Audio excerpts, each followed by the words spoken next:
Welcome to episode 29 of the Cards and Cartridge podcast. I'm your host, Ryan, aka OG Retro. I'm here with my man, Koozie Retro Games. Chris, what's going on, bro? How you doing? Dude, I'm excited to be back. How was your trip to Maine? Break. Oh, Maine was amazing. Definitely gonna move there. Love it. Yeah. The gaming nerd scene is pretty cool too. A lot of cool local card stores. I went to one. I already forget the name, but it was cool. And there's just a lot of like cool comic stores as well. We went into a comic shop. There's just like we went to the cryptology museum. What is cryptology? It's what MetaZoo was doing, but fuck MetaZoo. But I got my first MetaZoo. I know, I saw that, dude. I told you, I'm not sad or I'm not mad. I'm just disappointed. I'm not. What do you think of it? What do you think of it, really? So just looking at like the card. Yeah. I know nothing about the TCG. I know nothing about the TCG anything, but someone Retro Shelf was collecting the cards, and he I think he's got a full set already, so he's been going hard. He goes, "Hey, I got a bunch of doubles. If you need any, let me know." And he had a card called Space Penguins, and it was a hollow version and a non-hollow version, and he had an extra non-hollow version, so he just sent it to me. I was like, "I love penguins. Yeah, how can you deny penguins in space?" But they look like hairless pandas. It's really weird, and one head's got like a lizard tongue coming out. But I don't know. I think the cards are kind of cool. The artwork's kind of dope. Okay. All right. Well, today we are talking about. We got a bolo for you guys coming up. Talking about the one chip SNES. We'll be talking about. We have two questions. You guys came out in full force when we asked for questions in exchange for some very cool stickers. Are there any of those left? Yeah. I think we got like 7 left. All right. So cool. As of the time we're recording this Thursday, this isn't coming out to Monday, and we're gonna mention it in the claim sale tonight also. So there may be some left, there may not be some left. But if you guys head on over to Cards and Cartridges on Instagram, click on the sticker post. We're giving away some free stickers. All you gotta do is comment a topic you want to hear and share the post to your story and DM us your address. Hell yeah. But anyways, a lot of good questions on that post. So I have 2 from there.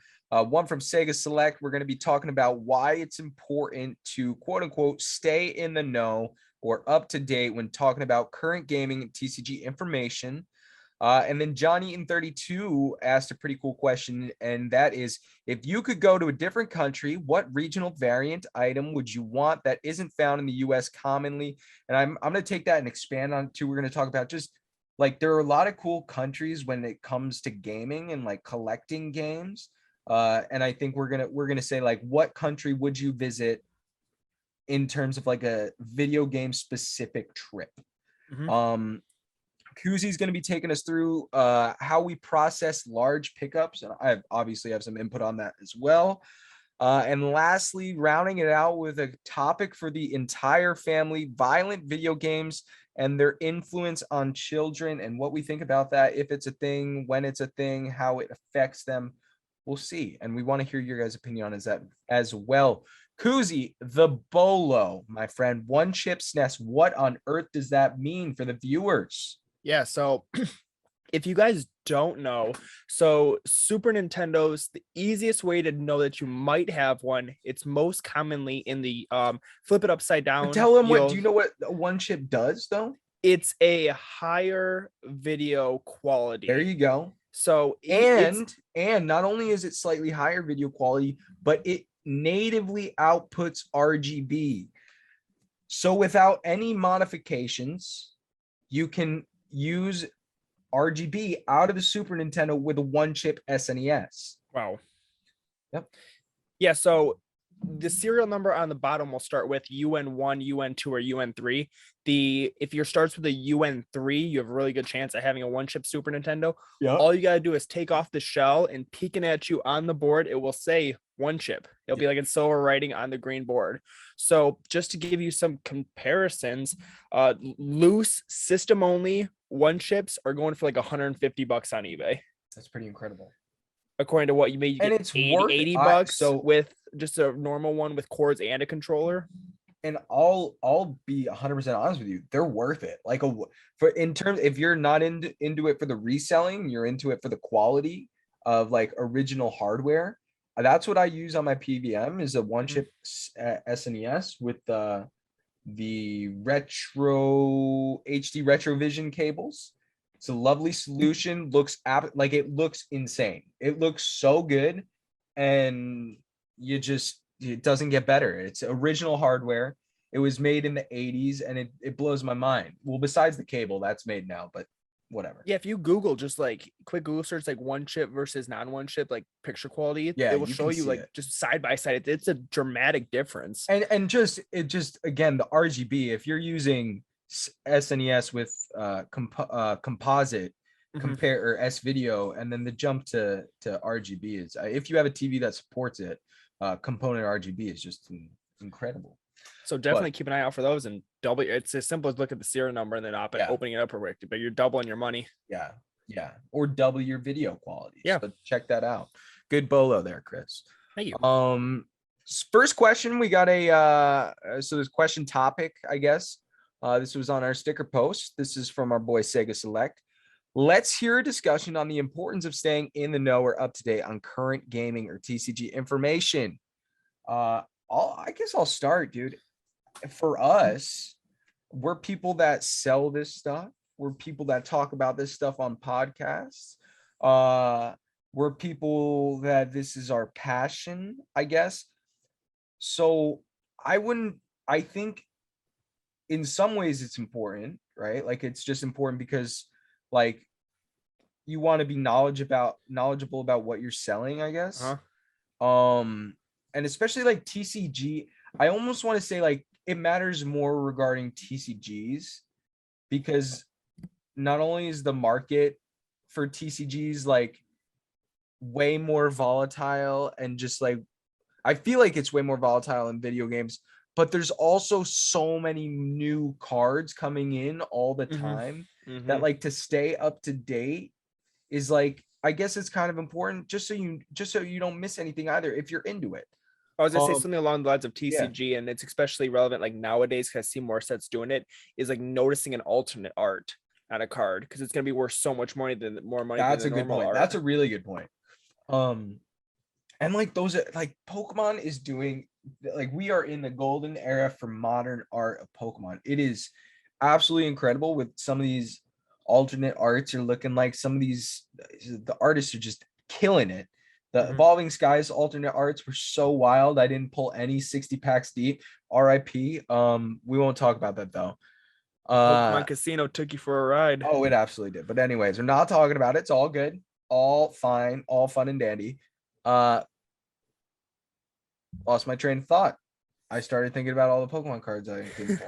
One thing I was gonna say would be, I was watching this is a older kind of example, but there could be stuff nowadays that comes along with it with newer systems. So I was watching a Pathania S-Punk podcast earlier today at work, and he was talking about Hagane, and he was saying for the longest time Hagane was like a $75 to $100 game, and then people in Nintendo Age, which used to be a big video game forum, kind of realized that, hey, Hagane was a Blockbuster exclusive. This game is rare. So once people figured out that it was a Blockbuster exclusive, the price jumped. It jumped like crazy. And you can kind of take that, I guess, into something like noticing that when it happened, like the PS3, Vita, and PSP stores shut down, noticing that they shut down, and you saw these games kind of spike in price like rapidly. And maybe some people didn't know about that, so they'd still be selling it cheaper. Or if you notice, like, hey, this game is on the rise, or this game is jumping in price, whether it be for any system, you can go to your local GameStop or game store and catch them slipping if they haven't repriced the stuff recently. I wonder if I'm just thinking, like, we were recording this before our claim sale. I have that gold cover Wii U Wind Waker. Like, I wondered like that. Like, I wonder if people have gotten privy to that really yet, because it's a bit more expensive than the regular, but not that much. But it's sealed. like, I mean, I think I've said sealed it is. I have one at Water right now. Oh, that's so cool. It's like $200 raw. That's sick. Yeah, it is a beautiful cover, honestly. Yeah, it is. I mean, it's just a random topic, but I mean, stuff like that. So that is kind of why stuff like that is why it's important to stay in the know. And as far as like a pricing thing goes, super important to stay up to date in terms of like the economic side. One more thing about kind of pricing, like when COVID hit and like Wii Sports jumped to $50, Mario 64 jumped to $50. That's Like, so insane. noticing those trends.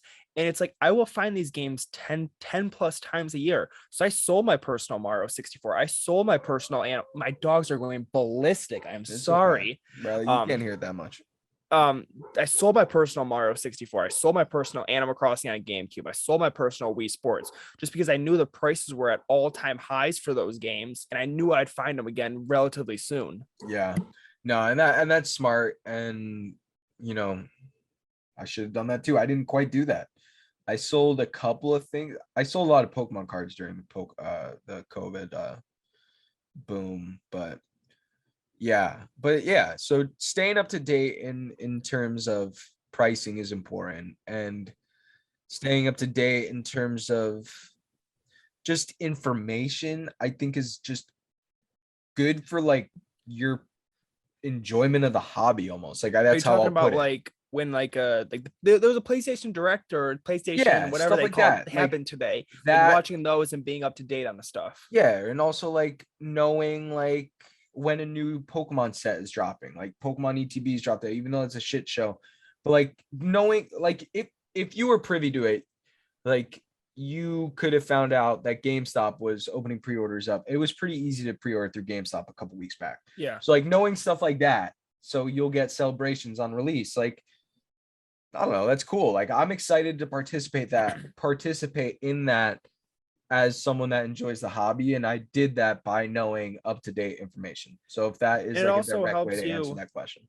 It also helps you enjoy the hobby too. Yeah, because if you're talking to other people, you can be a part of conversations. Or if you're listening to our podcast, you're like, oh yeah, I did hear about that. Then maybe you comment like your thought on it or something like that. And it keeps you more involved too. If you're just kind of sitting there every day buying stuff, putting stuff on the shelf, buying stuff, putting stuff on the shelf. Yeah, it's always good to learn more and be up to date with current stuff. And there may even be like watching like the Nintendo Direct or watching the PlayStation Direct, or maybe new games to come out that maybe you would think wouldn't be up your alley in the style of games that you play, but when you watch the trailer for the game, you're like, wow, this does look cool. I do want to play this. Right. Yeah. Awesome. Well, I think that covers that question. Yeah. That was a good question. So thank you, Sega. We appreciate you, brother. Thank you for listening. Let's go to the next one. If you could go to a different country and like collect some of the games there or get different game variants that aren't available here in the US, what would it be? Where would you go? What would you get? And use it as a question to kind of explore this whole idea of taking a trip solely for video games. So the first thing that came to mind, this just real quick point. I want to get some of like, I think the PS2 games in the blue cases are so cool. I have no idea what you're talking about. I think PAL PS2 games come in blue cases. That's badass. It's so cool. Okay. It's cool. So cool. So I was like, so where would you go? Where would you go? PAL is a big region, but where are you going? I think the obvious answer here is probably Japan, just because that's not PAL. I know. So I guess not getting blue PS2 games. I don't know. Europe. I know Europe's a big area. Europe's a big country. Where are you going? Big continent, whatever it is. Oh God, you could be stupid on this pod. Where would I go in Europe? Dude, what about Australia? Australia. So I wanted to say Australia, but for a totally different reason. Okay, well that's cool. 2 years ago for my birthday, Becca adopted me a penguin, and when you adopted this penguin, you're really into penguins, huh? Yeah, I love penguins. And you got tickets to the National Penguin Parade, but the National Penguin Parade was in Australia. So we're like, well, it's kind of crazy because we're gonna spend $4,000 in plane tickets.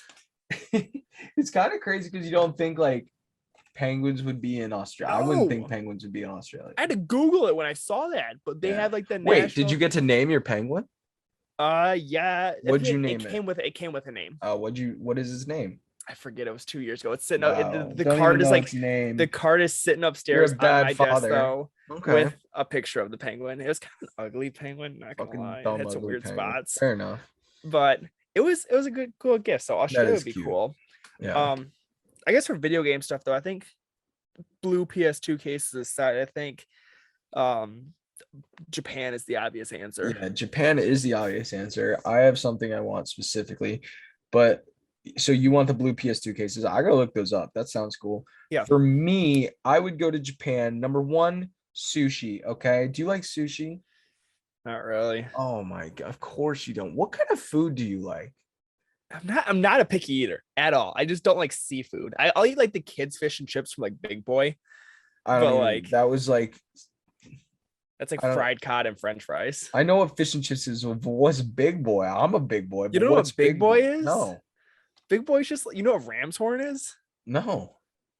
Oh God. The Midwest is a weird place, buddy. It's just You like gotta a explain. a family diner type deal. But Oh, Big okay. Boy's known for their salad bar. Like it's a place where old people go to hang out. Like my grandma would always take us there. And Big like boys, there was a bro. Rams horn by school and they were 24 hours. So you'd get kind of drunk at a frat party, then go over to Rams horn and get a chimichanga.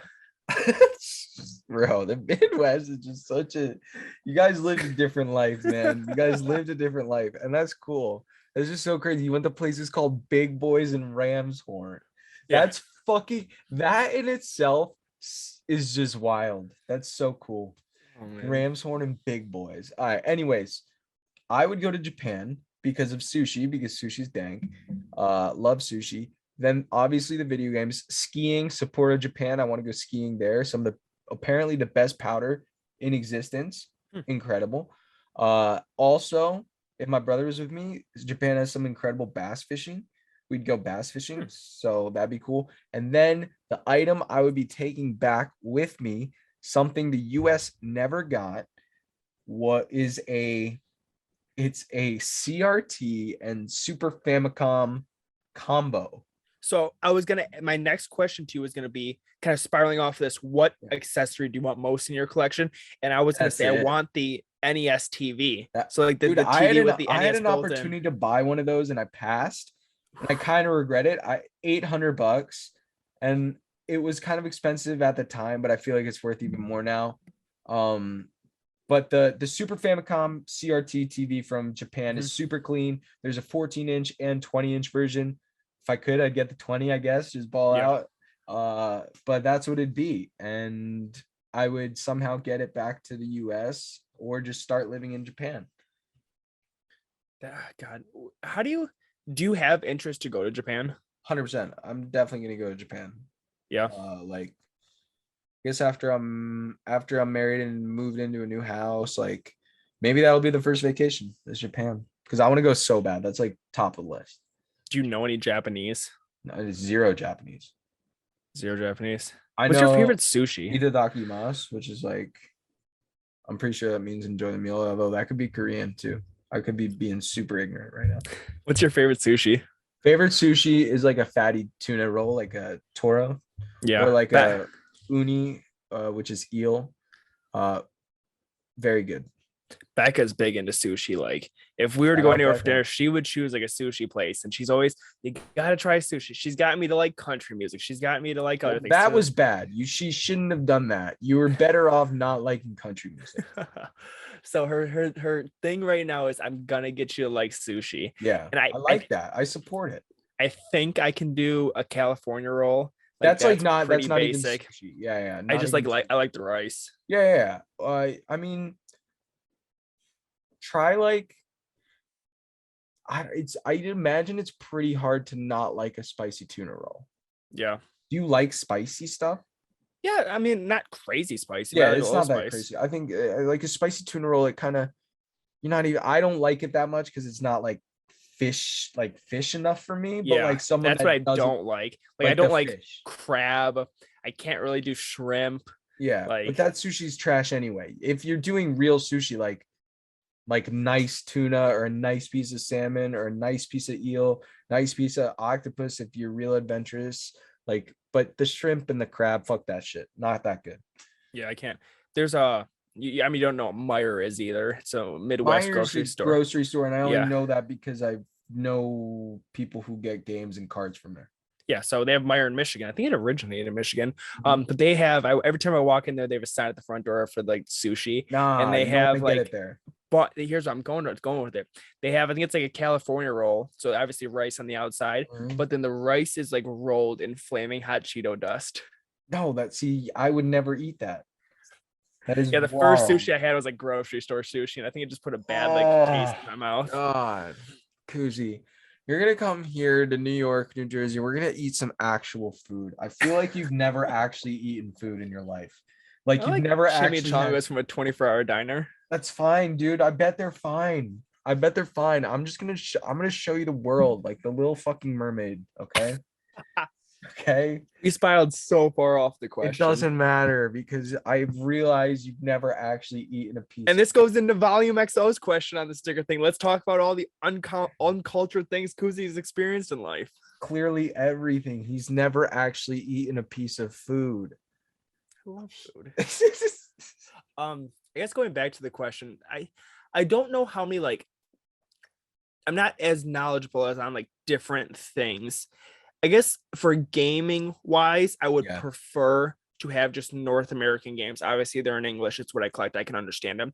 It would be really cool to learn about the different like accessories that were released in different areas that we didn't get here, or even looking into like right off the bat, there's some really dope like Dreamcast arcade sticks. yes, And somehow and like really cool limited edition GameCube controller colors from Japan, like cool that's color the one thing. edition, And I think cool there's another 3DS thing. models. Correct me if I'm wrong, but I think GameCube controllers came in boxes there too.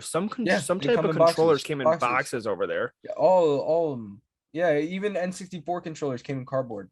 Yeah, Well, US came in cardboard or blister, but all the N64 Japanese controllers are cardboard boxes. I had the opportunity to buy off a buddy on Instagram recently, a local buddy, and I kind of passed on it. Honestly, should have bought it for just personal, but I wish we got the Pokemon typing adventure on DS here in the Oh, that's kind States. of cool. Yeah, that's kind of cool. There's so many weird Pokemon DS games. Dude, I finally completed the Pokemon DS set. Not even 3DS, just DS. 19 games. You got all of them? Yep. Damn, dude. I don't know. I can't even say that. I have like the main ones. I Yeah, have the mainline ones. I've got all 19 Pokemon DS games. That's crazy. I do not have that. I think there's I'm nowhere 14 near it. 3DS games or That's whatever. insane. That's insane. Yeah. I think the last one I needed that I just got was Pokemon Conquest. Yeah. Congrats, bro. That's Thank you. crazy. I have all the mainline ones, and that's where I'll stop there. Because again, my collections, me and Kuzi collect a little bit differently. I collect very focused and Mhm. you know, to what I want exactly. Kuzi's just going for them numbers, and that's cool. Yep. And it's cool, and it's very cool. Because Now you didn't really talk about, and I thought you would hit on this more. What do you think of like the Japanese Pokemon card scene? Like, would oh, dude, that be I a love huge it. thing Yeah, for I you? would definitely get a. I mean, the thing is, I already get them like imported now, so it's Yeah. not like it's not something I can't get. Whereas like the other, like the CRT Famicom TV, I could technically import that, but it'd just be a bitch, and that's hard. You don't want to buy that sight unseen, et cetera, et cetera. It's like not as simple. So I love Japan. Just real quick on Japanese Pokemon cards. I was having this conversation with Rock Pokemon the other day. Shout out Rock Great Pokemon. guy. But we both agree that like Japanese Pokemon cards are kind of the way right now. Like modern quality is so shot in English sets, and like Miscuts and misprints aren't even like sought after. That's what anymore. I'm saying. And also, it's like it's so stressful, like trying to get English product, whereas like Japanese products is pretty well available when it comes out. It's not like a hassle to get, and it's very easily imported into the US. Like not shipping's not that bad. Where do you buy that from? I buy it from a site called I'm literally forget okay, yeah. Nin Dash game.com. And they actually sell retro video games and video games too, like Japanese stuff like that. They're based in Japan, but I've found that they have like the best deals on like modern Pokemon boxes. So I'm gonna look right now and show you, just tell you guys what. So the latest, what is it? Oh, it's like blue. There's so many. They just have so many products. That's the thing. Like you have to wade through a lot of their products. But okay, so the new, like, this is the one that Evolving Skies. Japanese version. Yeah, $63 for the booster box, It's not bad at all. which isn't bad at all. And that is, I Now, don't do you know. kind of get rinsed on shipping or no? No, it's like $20 for shipping or something. So Yep. like if you buy a couple boxes, it's totally worth it. I Now, don't know. do you so so I just had a pickup the other day. I had a pickup the other day, a bunch of DS stuff, and randomly there's PAL DS games in there. But there's some good ones. There's like Pokemon Diamond, Pokemon Pearl, and Pokemon Ranger, all PAL. Mhm. The DS cases are kind of ugly. I mean, if you look at the spines of US Yeah, they are DS kind of gross. cases, it's got the name of the game, maybe some artwork on the side, and it's colorful. These literally just say Nintendo DS in big letters. Oh yeah, the case of the artwork, the cover is white too. Nintendo DS in big letters, the name of the game in black, and then just a blue triangle in the corner. So Like it's weird. ugly. But so do you think? So usually over here, PAL games are worth less. Yeah. Than. Do you think if you went overseas and you were at a game store and you came across some North American games, do you think you could get deals on them, or do you think they're still sought after over there? That's an interesting question. I don't know. That's a good question. I don't know. I have no idea. I've never been in that situation. If anybody's game hunted overseas or Yeah. came across some of that, please let us know if it's like PAL over here that where stuff would be cheap, where you could get some deals on stuff. Yeah, that's interesting. Yeah, let us know. I think that pretty much sums up that question. That was good. Yeah. Let's go to the one that you want to cover. How do we process large pickups? Talking about pickups. What if we get a huge one, bro? So the reason why I wanted to bring this topic up is just how I've gotten inventory this year. Last year and in years past, it's been garage sales, Facebook Marketplace, garage sales, Facebook Marketplace, over and over again. That's how I got my inventory. That's how I sold stuff. This year, it's been crazy. It's been busy with work. It's been busy with friends and family. Like I said on the podcast before, garage sales here are Thursday, Friday, Saturday, and can't go Thursday and Friday, work my day job. And then Saturday, I've been doing something every single Saturday. Well, it's going up north or hanging out with Becca or playing golf with my friends. So I've gone garage selling like twice this year, which is unlike me. I usually go twice a week.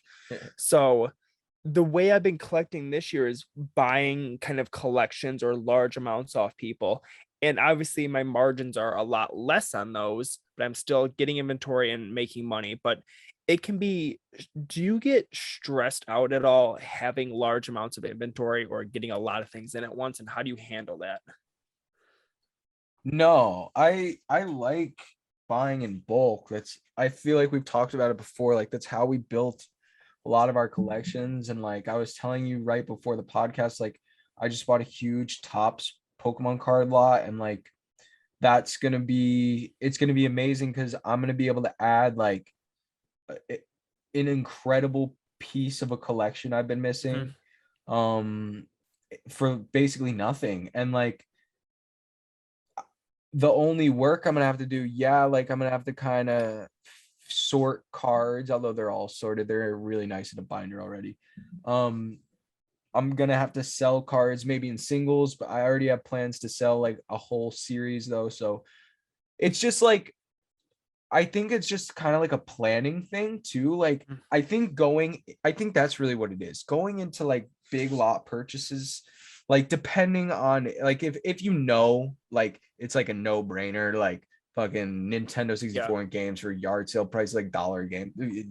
You don't have to have a plan. Yes. But like if it's a big purchase, like a couple $100 or $1,000, whatever you're spending, but you know what your plan is for this big bulk purchase, that's like the first step. So like knowing what you're going to do, usually for me, it's like, okay, what am I going to keep out of this bulk purchase and what am I selling to first recoup my money and then make profit on top. And that's how I am too.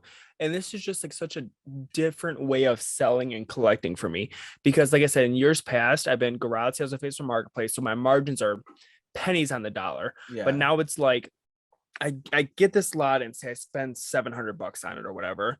And also my ways of selling have been totally different over the last year and a half, because before me and you started our live claim sales together, I would get lots in, I'd post on eBay right away, I'd post in Discord right away, I'd post on my Facebook right away.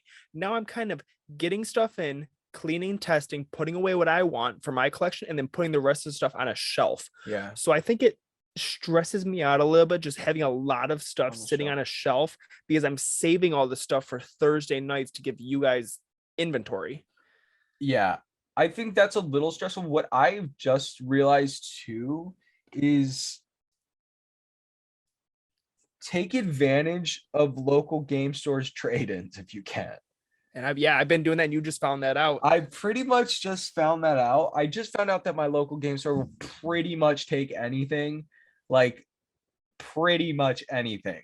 So I am not stressing as much, because now I know like big lots that I have that are, there's still money, but then obviously a bunch of junk. Like I can literally just put that in a box, take it. I'll go once a week. I'll go once. I love that. You've shipped me your bulk before, because I have a game store. I've said it on the podcast before. I have a game store. My mom just got home, so the dog's going crazy. They take anything, and I had like up to $650 store credit at one point for junk. Yeah, and you're not gonna find every game store is not gonna take your junk, but if you find that one, you're nice to the people. You create their rapport, so they keep taking your stuff. Take them. My rule of thumb is anything $7 and less, I take there.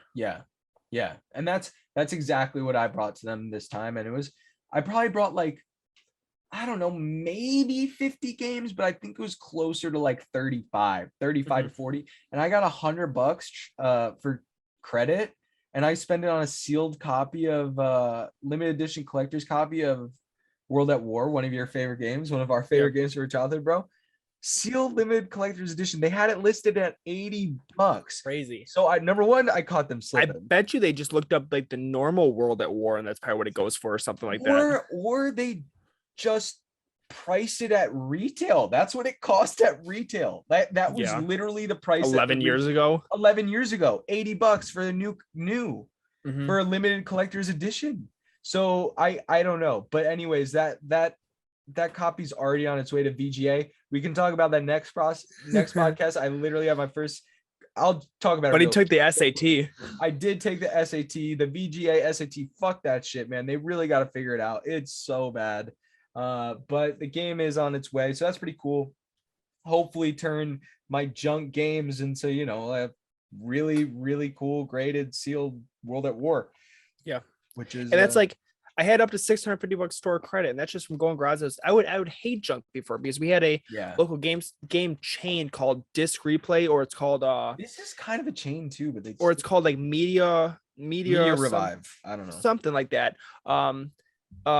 It's kind of in like Illinois, Northern Indiana, Michigan, Ohio type deal. But they would just sort. They were smart. They would sort through it and not take the scratch stuff, the loose sports games, whatever. But this place takes everything. So my loose Super Nintendo sports games. So when I had $650, I've just been. They got a CIB Fire Emblem for GameCube the other day. Put that on hold. Grabbed it for free. They had a graded Wii U game. Grabbed that for free. Yeah, and I've just or take the cash and put some cash in your wallet. Yeah, that's not bad either. So that's like a good way to keep the inventory in check too. And one thing I just realized, yesterday, so I've got a bunch of inventory sitting to my left right now where I'm at, and what's the word I'm looking for? My version of a lot is different than a lot of people's versions of a lot. Because a lot of people sell at conventions and they'll have storage units or totes full of stuff. Yeah. I've probably got 150 games to my left, which is like not crazy a lot. And I'm not like, I'm tied up financially in them, but I know I'll be okay. I'm not dying for the money back. But one thing I kind of just realized yesterday is like, winter's coming.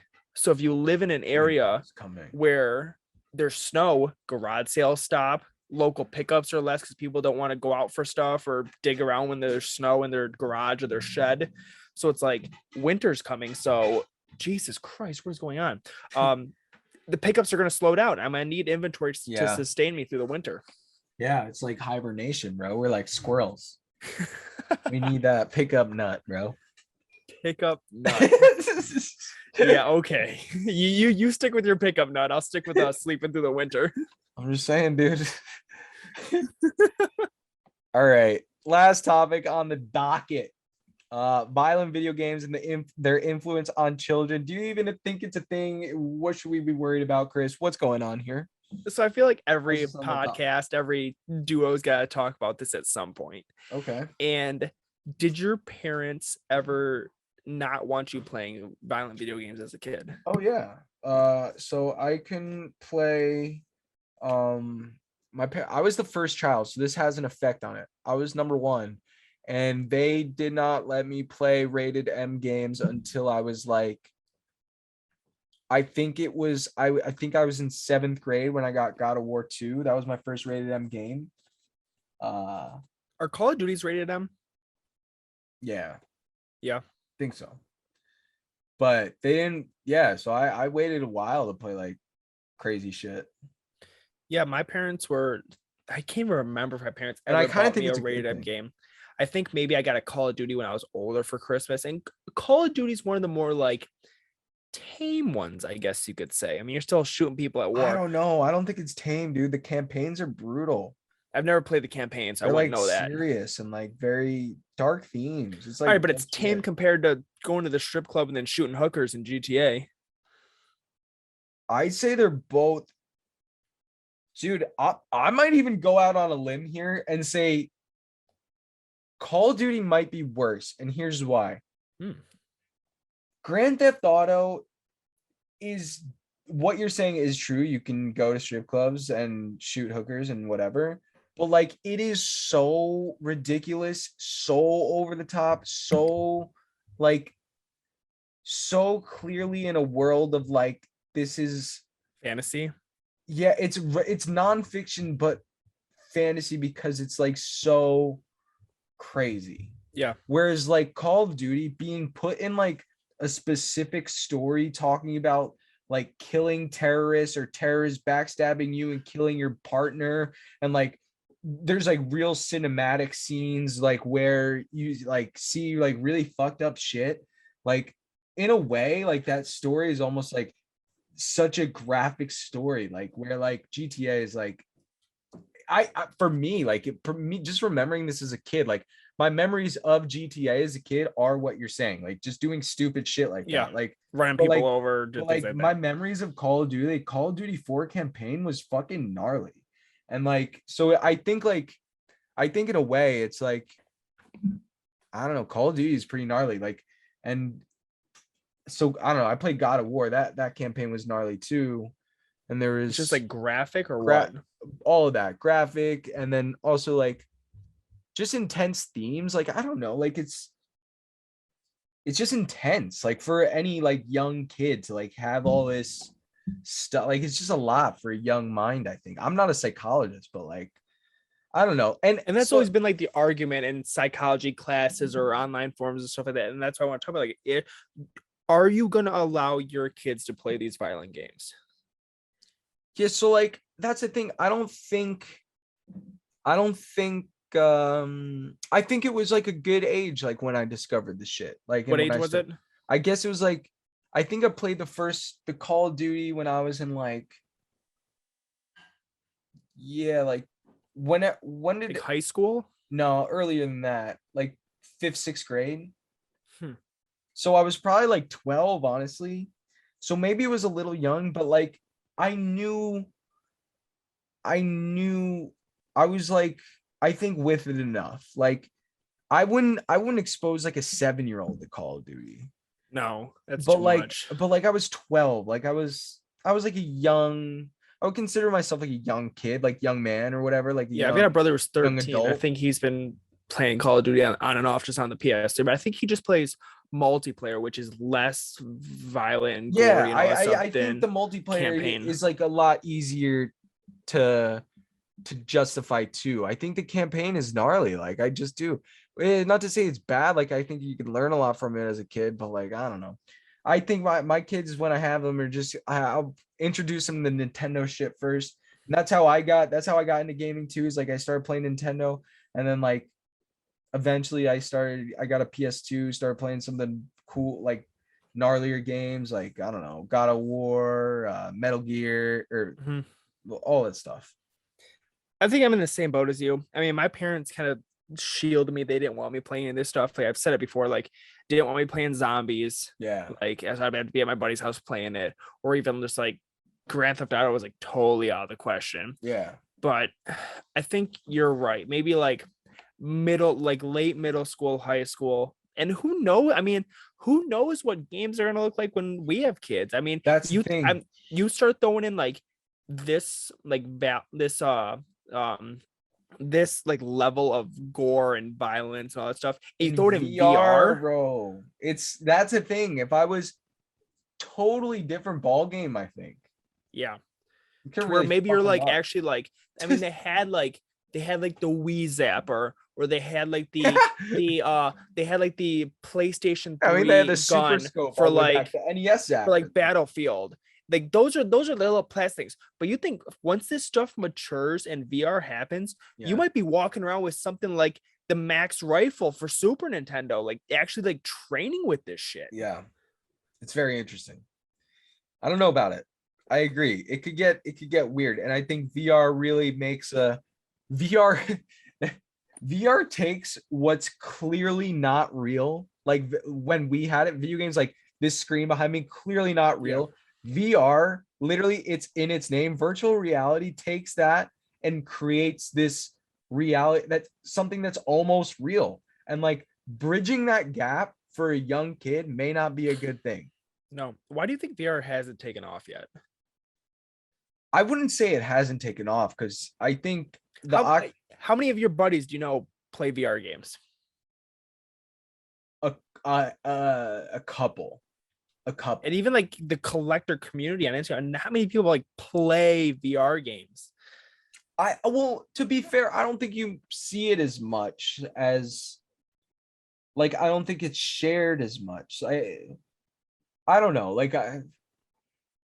we should, excuse me. Oh my gosh. We should look up like the sales data for like the Oculus and stuff, and the PSVR, because I wouldn't say it's not used that much. I think but there's going to be a time when I think it's still standard for games. Right. I think it still hasn't like taken off to the moon yet. I think we're still in its infancy, but it's definitely going to, like you said, take off and become the standard. Once you make it a more smooth process and you don't have all these wires with the special speakers around you or things like that. Imagine you just put on a pair of sunglasses. Dude. And I think it's going to be so rare.